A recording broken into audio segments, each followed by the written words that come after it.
Gluing the keys together. Regular wood glue.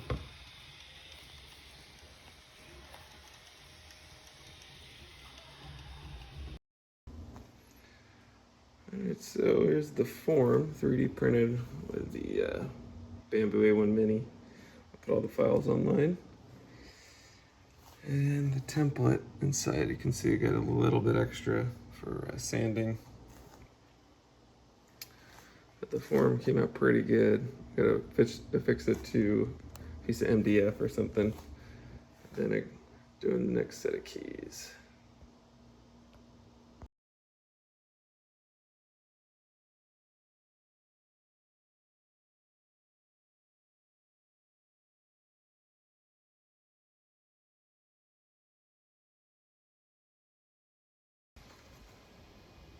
So here's the project so far. I was able to get 2 blanks, I guess you could call them, out of 88 keys.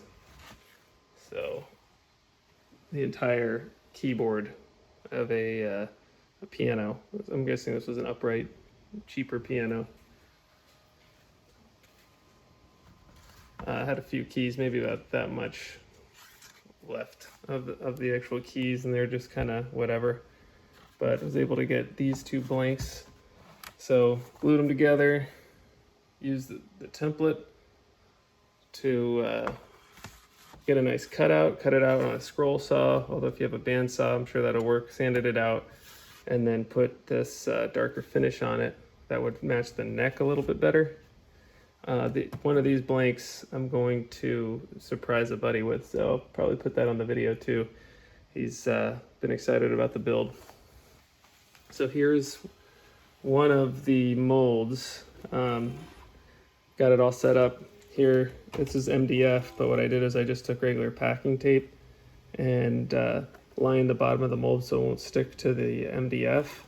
And then these are all the 3D printed parts of the mold so that the guitar will sit down in here, and then I can pour in the epoxy into here. I'm probably going to do maybe a 1/4 inch.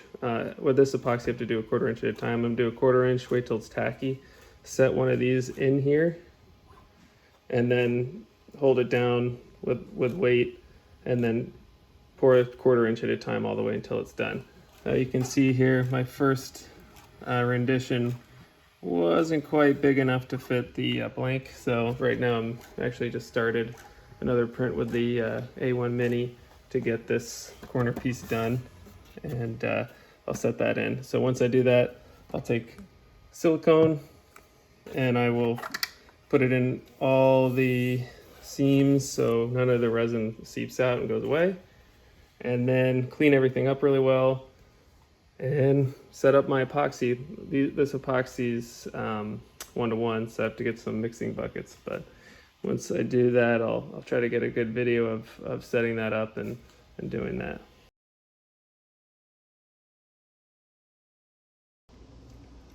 So for those of you luthiers that are much more talented than me, you probably figured out right away that I made a boo-boo. And I was so excited to cut out the body that I cut out the neck groove where it should really just be straight out right here. So what's going to happen is when I pour this, the epoxy is just going to be there instead of having the wood inside the epoxy. Not the end of the world, but what I decided to make it look like I meant to do that is what I'm going to do in the mold is I'm going to lay this inside of the epoxy. So when you look through the back of the neck, you'll see a little piano encased in the epoxy. I might even color in the epoxy, maybe white, so it has a white background or something like that. And then you'll have the 4 screws. And it'll be an open, won't have a plate, it'll be open. So it'll look like I meant to do that, hopefully. And but it shouldn't be an issue, it should still have strength, so we'll see. Okay, so to just talk about what again, to reiterate what we've done so far. The MDF has packing tape over it to not let it get stuck to the mold, to the epoxy. All the seams have been siliconed and waterproofed so that the epoxy doesn't spill out and get away. The entire thing has been hit with mold release spray, which is like an aerosoled silicone. And then the super clear epoxy, on the instruction says not to pour more than 1/4 inch at a time. This is going to be about 2 inches wide because of the width of the, or I should say depth of the piano keys. So I'm gonna have to probably get it to about 2 inches. So what I did was I broke up 2 inches and 1/4 inch segments so that I know what I'm pouring. So now it's just gonna mix it up 1:1 and by volume, not by weight, and start pouring the base layer that the piano keys will be sitting upon.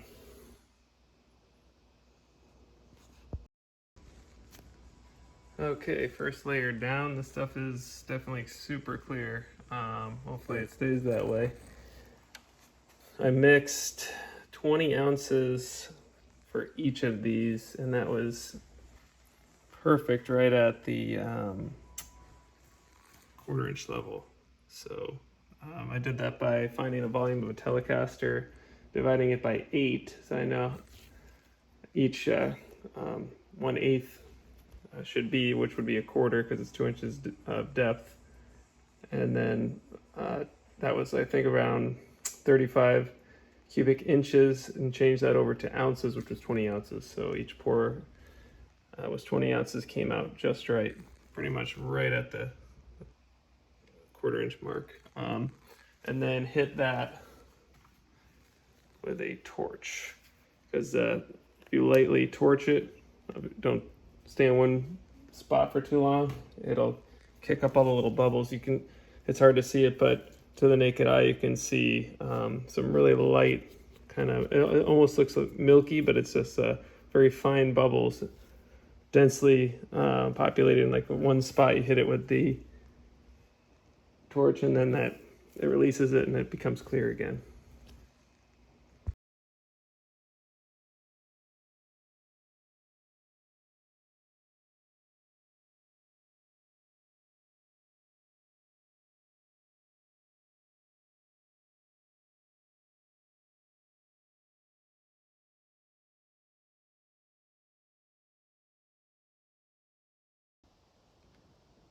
All right, so I popped the molds off and gave it a quick rough sand so that I could just kind of look at it, mock it up.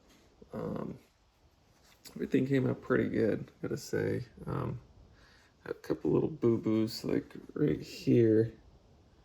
Maybe get bubbling on this one corner. And I think it's because, probably can't really see it, but under here there's like a little bit of extra space. So there's a thicker area of the epoxy that was curing that heated the wood and then kicked bubbles out of it, essentially.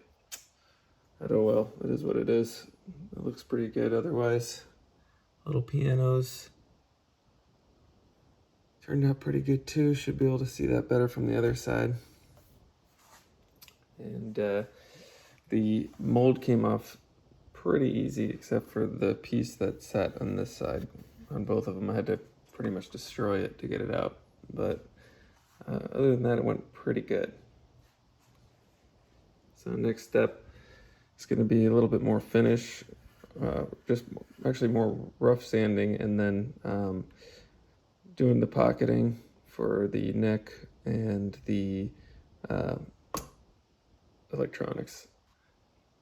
Also, just so you know, for those of you building guitars, this neck here is a 24-inch scale. So what that means is it's from the nut to the 12th fret, it's 12 inches. So to double that, to get the full scale of the neck to where the bridge goes, is 24 inches. So here, right at the where the strings come out on here at the bridge is where it needs to be 24, from here all the way up to the nut here on the headstock. All right, so I've kind of done a bunch in between videos here. Right now I just have tape here to keep the top finish nice and unscratched. The bottom I sanded to, I think, 240, so I just have some tape there to keep scratches out of that too. The sides still need to be cleaned up there on a rough sand. And I did the pockets. The holes for the through strings for the electronics. So I used a couple 3D printed jigs, one for the larger holes for the top, and then one for the smaller holes in the back, because this is actually custom to the little set-ins that go on the back of the guitar there. So they're gold set-ins that will be glued in into the back. Now I gotta figure out how to drill between here and here and here and here. The problem is that the glass is thick and you don't want to see the drill. So it has to be pretty low. So I gotta figure this out. I'm gonna have to come low and then drill down to it with a Forester bit. But yeah, so far so good. What I did was I used these templates. I put painter's tape on the bottom, then used CA glue around it, and then glued it down instead of trying to clamp it, because the clamps are in the way of the router. So once it's glued down, then I use the router, and the same thing for all the other jigs. Glued them down, then use the router. You can see kind of where I ripped back the tape, and there's tape stuck from where the glue was.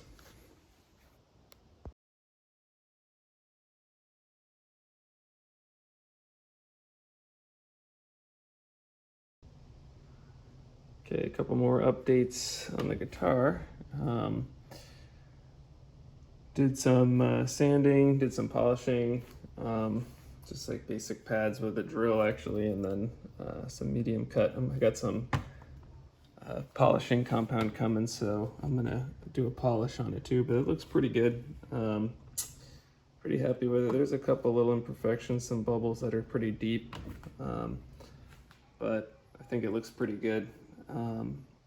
Did some of the shielding. Haven't done the shielding for the bridge yet because I'm gonna polish it one more time. But one thing I did was I set the input jack a little bit lower, so it's a little off center, but it made sense because I didn't want to see it, obviously, to the controls. But it was just a lot of sanding and then a lot of polishing. And then I got to get the neck set in there, and then yeah, we're on our way.